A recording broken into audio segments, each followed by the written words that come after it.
My name is Peter Kasule, and I'm the Artistic Director for Spirit of Uganda, which is a program under African children.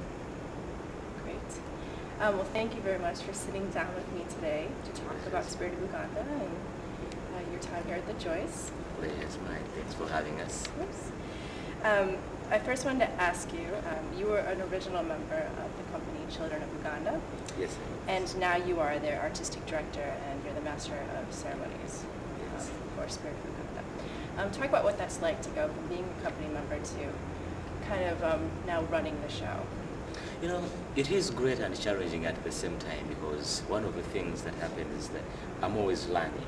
And when I was a child, when I was still performing, I really never knew what it took to put a production like that together, what it took to be into rehearsals, what it took to be the mentor for the children almost every day, and having to be that person that connects the audience and the performers and oversee the entire production. But as time went on and I graduated from dancing and being part of the members, then I went into doing internships. So I did an internship in 2000 and 2002, and kind of got a chance to see how that was like, and I still performed a little bit. Then 2004, with the Children of Uganda, I took the leadership. But at that particular time, I did not choreograph. I was just the MC. Okay. Then 2006, I got a chance to go back in Uganda and then work with the children. But I've known so many people that have been under this business, have been performers in Uganda, and so for me, I did a little research to find what I was looking for, to find the people that have the true information that I would have, and then I just got a group of talented musicians that really enjoy what they were doing, and they make my work really, really easy, and it's been a joy working with them. Empower African Children uses a quote from Nelson Mandela as the Yes. basis of their mission. And the quote, as you probably know, is education is the most powerful weapon, which you can change the world. Yes. How do you see music and dance education impacting the lives of these children and then potentially changing the world? Music in the children's lives has been their way out. Since they've been affected so much and they've not yet had a voice from where they come from. They come from tragedy areas and families that can't support for them. We found out that when they perform and when they sing, they are speaking out, they're reaching out to the community, and that in itself is giving them confidence enough to be able to do well in schools. And this tour is an educational tour in itself. When we travel to the United States and we get to meet people like we did yesterday at the reception, they talk to people and then they meet lawyers, doctors, almost all kinds of people, artists, producers, and then they get new ideas. From their awareness changes quite so much. If they only knew that they can only become a teacher or a wife or a cook, then at the same time they see other possibilities that can happen. And so when they go back to Uganda, their confidence is, they have a really high confidence, and they discuss that with their schools, they express themselves. In Uganda, we've had this tradition whereby normally children don't speak, it's only the elders that speak. And it's quite amazing that when we leave here and go back to Uganda, the children speak, they express themselves, they say what they want and what they don't want, and they look out more, they talk to the elders, which really never happens. And then in schools, they are able to discuss with teachers, they're able to say if they didn't understand anything and ask for help. And then we found out that once we go back to Uganda, the children here perform better, those that have been on tour, perform better in schools, sometimes even better than the students that were in schools full time. And so, and when they go from there and they go back to the community, they change their communities, they talk to their elders, they help their young ones, they help their relatives, they talk about AIDS, and so all that is attributed to education. The more they learn, the more they are aware, the more they become better individuals, and the more they can stand up for themselves and make a difference in the world. And all that is attributed to education. So when you're teaching these children the dances, do you use any specific methods to go about that?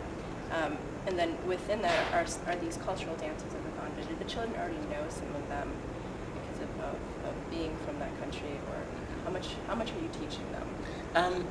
I would say more than I have. Some of them already know the movements, and some of them actually, each one of them I should say, comes from a different region. So they all have a dance that they do. But those dances may be dances that are performed the whole night. One does the whole night, and that is all they know. So what I try to do really is to take them out of their regions and also introduce them to other areas of music and dance from the country, from Uganda. And we take it simple. Number one thing is that they must have the interest to learn, and they must love what they are doing. Because sometimes it is tedious. And other times I just tell them, just think of it as if you are walking, just have fun and play with it. And so after actually probably the first month we train is all about skills and movements and not much about the dancing itself. And then after that, then that's when we begin working on the movement with the full body. And then from there, we go into the choreography. And from in each particular dance, they may learn about 20 to 30 different steps. But then that is a little too long. And then what I have to do is find out what really is going to capture the American audience. Yes, in Ugandan audience, they have all the time to sit there and watch it. But then we choose some of the best movements and put them together and then choreograph according to what we think is going to be best for the American audiences. And so those are the steps what we do take. But also the students, where they go to school, they have festivals. And they have inter-houses, and this particular class may learn a dance from a different region and compete with another class, and the winner gets a present, whatever they may give them. And so we find that music is ongoing. And so when they are there, it also helps us so that they are more in the school more than they are with us training. So when they come back home, they have at least kept up with their music. And I should also say that some of them are also composers. Yeah. And one of the things I want to do is really have their voices heard. And so as they write songs, I incorporate some of the songs in the show. And so I record their songs and they have them recorded so that they can keep up voicing themselves.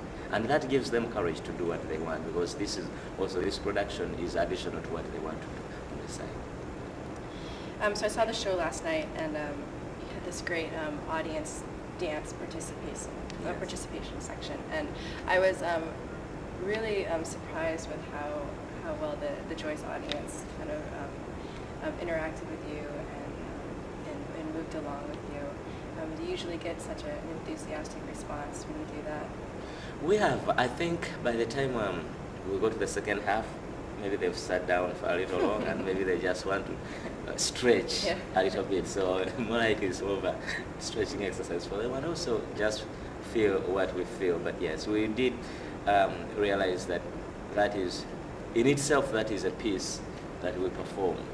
And it is one of the best ways to see how the audience is reacting. Last night, most of the audience were older people in the audience, and they were moving, and it was touching. It was great. Yeah, it was great to watch. Well, my last question, you came here 2 years ago. Yes. What do you love about performing here at the Joyce and bringing the children to New York City? I would say, I don't know if I would just say that as I work in Uganda and I continue working, I have the Joyce as part of my, should I say, test. I judge myself to that level of the Joyce Theatre. Because for us and for me, it is a privilege to know that my work makes it to the Joyce Theatre. We tried a long time being here, and last year, 2 years ago, it was great being here. And ever since we've been on the tour, I've been talking about the Joyce Theatre and preparing about being here in New York, performing on this particular stage, which so many performers don't even get a chance to get on this stage. So for us, it is a privilege. For me, it is a privilege. I'm honored that my work is being presented here, and always looking forward to performing here. And the children too, because they've been having the program, and they've been listening about it in the programs from the presenters, from the executive directors, and on the list we talk about New York, and when we're at the Joyce Theatre, this is what is going to happen, and back and forth. And there's been all this kind of anxiety that is taking place. And the opening night, it has always been ringing in my mind and wondering who's going to be in the audience, who's going to be watching, how is everything going to go. And all of a sudden, that was yesterday. And yeah, and everything went great. It went. And so I find the Joyce Theatre one of my favorite places to be at and perform. Where are you off to next? We go to Boston at Berkeley School of Music. Well, thank you for sitting down with me and talking about Spirit of Uganda. Pleasures, right? Wish you the best for the rest of the week and the rest of the run. Thank you so much. Safe travels to Boston. Thank you. Have a second, please.